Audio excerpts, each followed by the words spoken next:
What's up YouTube? I failed G-Man. Did you know that I recorded this video 3 times without hitting the record button? Now let's get to the deck. Poor man's Laggia. That's it. Stardust Dragon Assault mode will negate anything. It will negate every card in the game besides Counter Trap. But yeah, let's get to the deck. We got 3 Stardust Dragon Assault modes. You may think this is too much, but you know what? If you're unlucky enough to draw all 3 of these, if you're even unlucky enough to draw 2 in your first hand, you know, then that sucks. There will always be dead draws in every deck, and there are 3 dead draws in this one, so come on.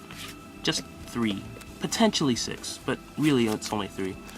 But yeah, so 3 boss monsters that are virtually unstoppable. Then you have Triple Assault Beast, getting you the card to bring out these broken ass monsters.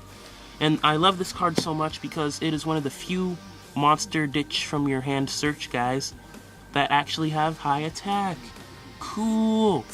I think like the next highest one is the one for the Gravekeeper searching out Necro Valley. But yeah, he's one of those guys, and you ditch him to get an Assault Mode activate from your deck to your hand. So yeah, he's really good, and I made him golden in this, if you can't see. Looks so awesome. Then you have a Flamevell Fire Dog. Can you guess what's coming next? It's a Jinzo! No, obviously not. It's more Flamevell stuff. 3 Flamevell Magicians. Yeah, Flamevell Engine. Synchro. Level 4, level 4. What does that equal? 13. Minus 3. Minus 2. That's 8, by the way. Now we got the Warrior Engine. Yeah. The Warrior Engine is what I like to call it. Because it's, in my opinion, it's the perfect amount of targets for Rhoda. You can get away with 3 targets for Rhoda, but really 4 is basically very hard to dead draw reinforcement of the army. So, with that being said, this also fuels Colossal Fighter, because Colossal Fighter gains attack with warriors in the grave, and since you're spamming level 8 synchros every turn, like 1 a turn, 2 a turn if you're lucky, then, you know, you can put these in your grave and have Colossal have high attack points. Yeah.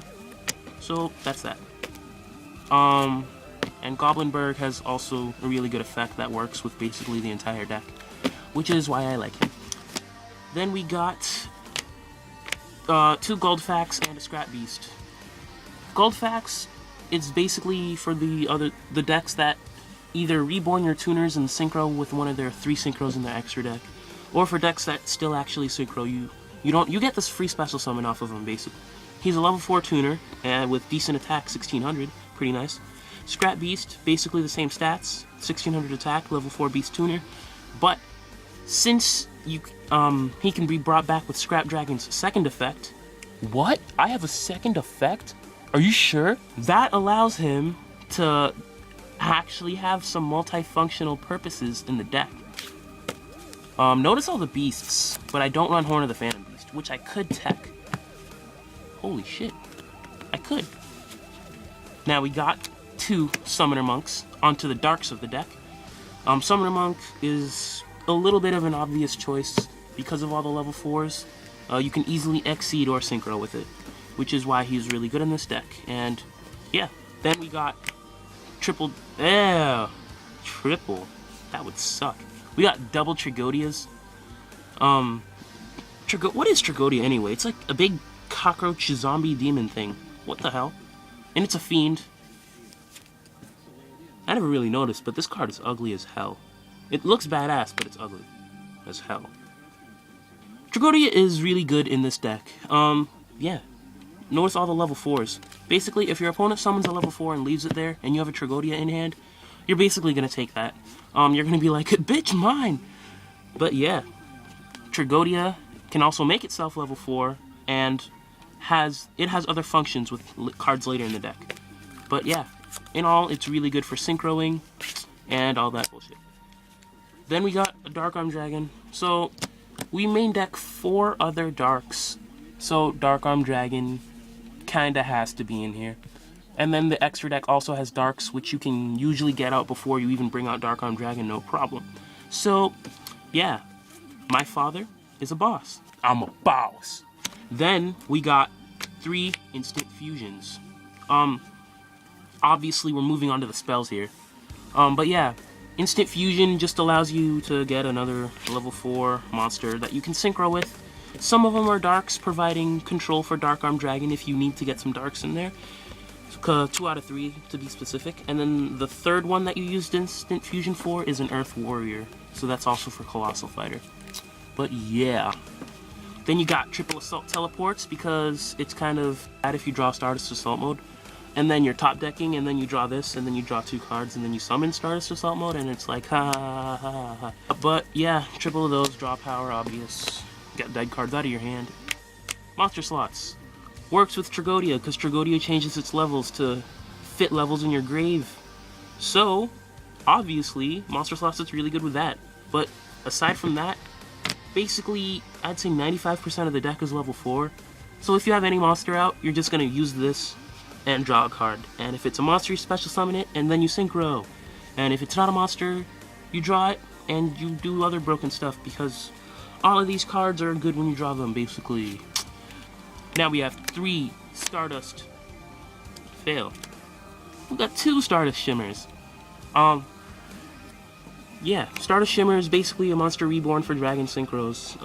It allows you to have great control for Dark Armed and yada yada yada yada. Then you got 1 Rhoda, you got 1 Dark Hole, 1 Reborn, 1 Miracle Synchro Fusion. This is a really good card, underrated actually. And then, 1 Rekindling. Obvious, very obvious. Now let me explain Miracle Synchro Fusion to you. Give it a little spotlight here. I'm so important. Miracle Synchro Fusion. 3 things this card does for you. 1, it kills Chain Burn. 2, it helps you get out Assault Mode indirectly. And its third purpose is basically to set a bluff, and then when they destroy it, you draw off of it. So yeah, Miracle Synchro Fusion. It's really good in the deck.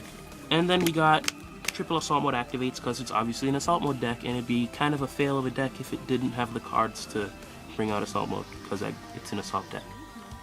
Yeah. 1, 2, 3! But yeah, Stardust Dragon is obviously important to the deck. This is my favorite Synchro, by the way. 1 Scrap Dragon, because Scrap Dragon is really good, and he's level 8 Dragon Synchro, so why not run him? Then you got 2 Dark End Dragons. What? This still exists? Yeah, it does. Dark End Dragon is so good in this deck. It gets rid of so many big monsters that are just like a 5-headed dragon sitting on the field. Let's say, because you don't run any backward destruction. Let's say dragons pull off a Future Fusion. Okay, go into Dark End, send it to the grave. 1 Red Dragon Archfiend, which is supposed to be a Crimson Blader. Then we have a Thought Ruler, because it can see into the future and read your mind, because it rules thoughts. Yeah, it's a psychic. Yeah, Thought Ruler is really good because you gain life points and stuff that you lose in the duel, and it can't be targeted by your opponent's spells and traps, which makes it really essential for things like Safe Zone if you know they're running ninjas or something like that. Then you got Colossal Fighter because he's also a giant-ass beatstick, and usually bigger than Red Dragon Archfiend without the drawbacks. But Red Dragon Archfiend is a dragon. But yeah, Colossal Fighter. Big rock warrior thing. Then onto the fusions for Instant Fusion. You got 2 Dark Flare Dragons, Dark Fire Dragons, whatever the hell they're called. And then 1 Carbanola Warrior. Carbanola Warrior is Earth and Warrior, helps Colossal Fighter. These 2 are Dark, they help you summon Dark Armed and Dark End. So, pick your choice. Then you got Draco Equest, because it reverses Chain Burn. So, that's hilarious. And for some reason, let's say you're playing against a Quasar deck and you somehow get rid of Quasar by using its first effect and then sending it to the grave with like a Dark End, I guess. Then you summon out this guy and you remove their Quasar, and now it has Quasar's effect to negate any card and that kind of stuff. You know, that kind of random usefulness that just really makes people mad when they lose to it. Then we got 2 Utopias. Shut up, the other one's in my hero deck, okay? Stop laughing. So, yeah, that's the Assault deck. And if you don't like it, I will assault you. I mean, like, physically assault you. I'll come to your house and kill your family.